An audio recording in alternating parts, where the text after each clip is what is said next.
Bismillahirrahmanirrahim. Assalamualaikum warahmatullahi wabarakatuh. Kembali lagi dengan saya dalam mata pelajaran Al-Islam untuk kelas 7. Saya Siti Wulandari. Tema hari ini tentang perilaku terpuji, bab 4. Oke. Apa sih perilaku terpuji itu? Perilaku terpuji merupakan segala sikap, ucapan, dan perbuatan baik yang sesuai dengan ajaran Islam. Setiap manusia harus memiliki perilaku yang terpuji karena hal tersebut termasuk cerminan diri. Jadi, bisa dikatakan bahwasanya perilaku terpuji itu kayak ikon dari kita gitu loh. Kalau kita melakukan sesuatu hal yang baik, maka kita akan dianggap baik. Kalau kita melakukan sesuatu yang buruk atau akhlak kita buruk, maka masyarakat sekitar atau orang-orang sekitar kita akan menilai kita seseorang yang buruk. Gitu. Kemudian perilaku terpuji juga bisa diartikan perilaku yang tidak menyimpang dari norma agama, adat, dan norma hukum. Yang dapat diartikan bahwasanya perilaku terpuji itu perilaku yang mana tidak dilakukan atau tidak melanggar norma agama, adat, dan norma hukum. Norma agama itu maksudnya yang tidak disyariatkan Islam, nah itu yang tidak boleh dilakukan. Kemudian norma adat yang ada di masyarakat. Terus habis itu norma hukum, tidak melanggar peraturan, tidak melanggar hukum yang berlaku di Indonesia kayak gitu. Kemudian perilaku terpuji bisa diasumsikan dengan perilaku yang baik yang tidak merugikan orang lain. Jadi perilaku terpuji itu kita tidak merugikan orang lain atau tidak ada korban gitu loh. Kemudian dalam buku Get Smart Pendidikan Agama Islam tahun 2006 yang ditulis oleh Udin Wahyudin ya, maaf kurang N. Perilaku terpuji adalah perilaku yang sesuai dengan perintah Allah Subhanahu wa taala dan dicontohkan oleh Nabi. Tuh. Karena semua yang telah diperintahkan oleh Allah atau dilarang oleh Allah itu adalah merupakan perilaku terpuji gitu loh, yang sudah dicontohkan oleh Nabi. Kita kan sebagai seorang muslim ya wajib bagi kita untuk kembali ke Quran dan Sunnah gitu. Kemudian contoh perilaku terpuji, wah ini sangat banyak banget ya, nggak harus berpatokan pada PPT saya ini. Yang pertama, amanah, dapat dipercaya. Amanah itu perilaku terpuji yang biasanya dulu dimiliki oleh Nabi dan Rasul, yang nantinya akan kita contoh, yang nantinya yang dimaksudkan nantinya dicontoh oleh manusia yang akan dijadikan teladan bagi kita semua. Sifat dapat dipercaya artinya menyampaikan segala sesuatu kepada seseorang yang berhak menerimanya tanpa dilebih-lebihkan atau dikurangi. Contoh nih, kalian disuruh tuh sama siapa, minta tolong ya, nanti tolong sampaikan kepada si A bahwasanya ini. Nah, sebagai seseorang yang amanah, maka wajib bagi kita untuk menyampaikan hal tersebut tanpa dikurangi maupun dilebih-lebihkan. Kemudian sidik atau benar. Sidik merupakan sifat terpuji dimiliki oleh Nabi dan Rasulullah, yang nama lainnya adalah jujur. Seorang muslim atau seorang manusia itu harus dan penting sekali memiliki sifat yang jujur, karena sifat jujur itu kalau sudah seseorang yang sudah tidak jujur dalam hidupnya itu susah betul diperbaiki, susah betul untuk diperbaiki ulang gitu, susah banget gitu kan. Kalau ada seorang anak yang suka bohong, tidak amanah, terus apalagi tidak jujur kayak gitu kan, susah untuk diperbaiki ya. Jujur, memiliki sifat jujur baik dalam sikap maupun berucap, karena kejujuran merupakan adalah salah satu kunci kesuksesan. Ya betul, memang kita jujur insya Allah selamat kayak gitu ya. Kemudian adil.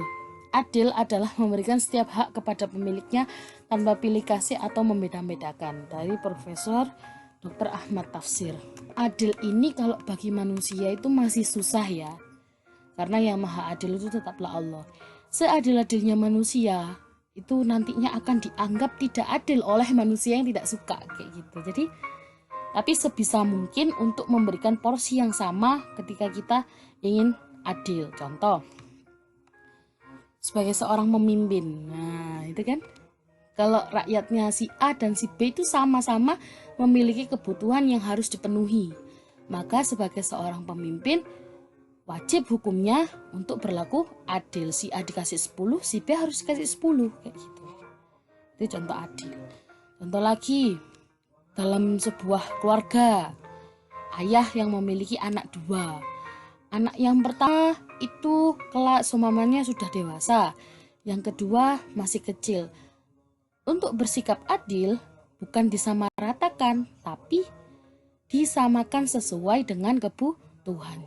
Jelas yang lebih besar kebutuhannya lebih besar, ya kan? Yang lebih kecil kebutuhannya lebih kecil. Nah, sebagai seorang ayah atau pemimpin keluarga harus bisa menentukan, harus bisa mengepaskan ya tupoksi dari si anak. Kemudian manfaat berperilaku terpuji. Wah, ini banyak banget manfaatnya. Memiliki banyak teman. Jelas toh ya, kalau kita orang yang baik, orang yang amanah, dapat dipercaya, ya kan? Terus jujur, tidak pernah bohong. Terus kita humble sama orang lain, berkata sopan gitu kan. Ketika kita menjadi orang yang baik lah, itu mesti banyak teman. Dek dindi koncoy ake, pasti itu. Kemudian disegani banyak orang. Kita nggak perlu sebenarnya ditakuti banyak orang, itu nggak perlu, karena yang lebih enak itu, yang lebih nyaman itu kita disegani banyak orang atau kita dihormati. Bukannya gila hormat, tapi kayak gimana ya, disegani gitu loh. Orang melihat kita itu bawaannya ingin berbuat baik terus gitu kan. Ya enak kan kayak gitu itu. Ya alhamdulillah ya, saya sudah pernah merasakan kayak gitu ya. Kemudian mendapatkan pahala. Berperilaku terpuji itu pastinya kita kan kita seorang muslim kembali lagi ke Quran dan sunnah toh. Kalau kita mengamalkan isi Quran atau di hadis juga, kita akan mendapatkan pahala. Jelas itu mutlak. Kemudian memiliki kehidupan bermasyarakat yang nyaman dan tentram. Wah, enak kalau sudah kayak gini. Kita kalau orang yang baik, orang yang berperilaku terpuji, kita dalam kehidupan masyarakat itu disegani banyak orang, memiliki teman banyak gitu kan. Terus tetangga-tetangga atau orang sekitar kita baik sama kita. Kalau ada apa-apa kita butuh bantuan langsung ditolong sama mereka, itu jelas itu ya. Memiliki kehidupan bermasyarakat yang nyaman dan tentram. Kemudian ini dalil-dalil perintah untuk berperilaku terpuji. Banyak ya sebenarnya. Ya ayyuhalladzina amanus ta'inu bis-sabri was-shalah innallaha ma'as-sabirin.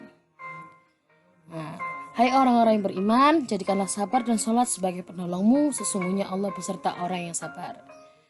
Kenapa kok Al-Baqarah ayat 153 ini termasuk dalil perintah untuk berperilaku terpuji? Karena kita diperintahkan untuk sabar. Itu sebenarnya kunci sih untuk kita menjadi seorang yang baik, itu sabar itu kunci. Karena gak semua orang atau manusia yang ada di muka bumi ini yang luput dari celaan orang lain. Ya kan? Wis, meskipun kita diem aja loh, nanti kita akan dicela sama orang kayak gitu kan.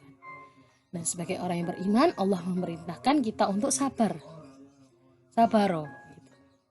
Nanti kebaikan pasti akan datang kepadamu gitu kan. Kemudian dari Abdullah bin Amr bin Al-Ash radhiyallahu anhuma berkata, Rasulullah bersabda, yang artinya Rasulullah tidak pernah berbuat kejelekan dan tidak pernah mengucapkan ucapan yang jelek. Lalu Abdullah bin Amr berkata, Rasulullah Shallallahu Alaihi Wasallam bersabda, sesungguhnya orang-orang terbaik di antara kalian adalah yang paling baik akhlaknya. Nah ini, orang-orang yang paling baik di antara orang-orang yang baik di antara yang paling baik itu akhlaknya yang baik, yang tadi yang amanah, yang adil, yang sidik atau jujur gitu ya. Itu orang-orang yang terbaik. Masih banyak hadis maupun ayat Al-Quran yang menjelaskan tentang perintah berbuat baik, di antara lain dalam surat Al-Imran ayat 133 sampai 134. Silakan dibuka. Oke, terakhir tugas. Jelaskan nomor 1, jelaskan pendapatmu pengertian dari perilaku terpuji. Jadi saya mohon tidak ada yang sama, dan tolong kalau menjelaskan jangan cuma satu baris tok kayak semuanya. Perilaku terpuji adalah perilaku yang baik, sudah selesai. Jangan kayak gitu ya, dijabarkan. Paling enggak 2-3 baris lah. Kemudian yang kedua, sebutkan 5 contoh berperilaku terpuji dalam kehidupan sehari-hari. Ini banyak banget, silahkan disebutkan contoh-contoh tersebut. Tulis ya.